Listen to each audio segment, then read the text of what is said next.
Guys, relate ba kayo sa feeling na yung natatae ka sa biyahe? Sorry sa term pero real talk to eh. Yung maabutan ka na na mahilab ang tiyan mo tapos traffic oh. Yan, steady ang sasakyan tapos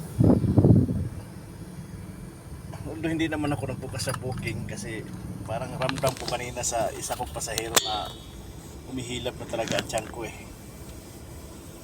Yung kinikilabutan ka ba tapos gusto mong magpalabas ng hangin pero pinipigilan mo dahil baka alam mo baka lumabas ito linilibang-libang ko lang yung sarili ko pero diba karamihan sa atin ito pag nasa biyahe tayo lalo pa ganito trabaho ko yung namamasada ka yung gusto mong bumitaw ng hangin sa tiyan pinipigilan mo dahil baka mayroon ibang lumabas.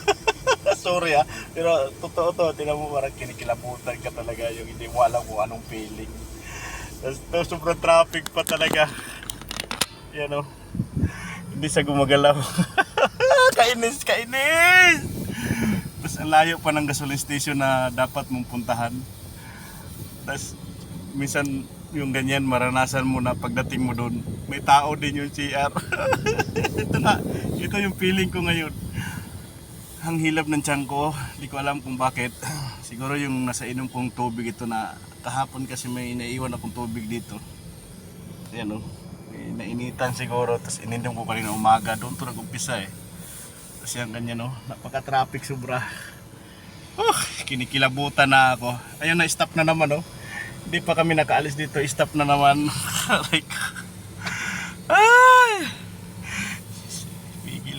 Pigil. So ito, titiisin ko muna. Medyo malayo-layo pa ito.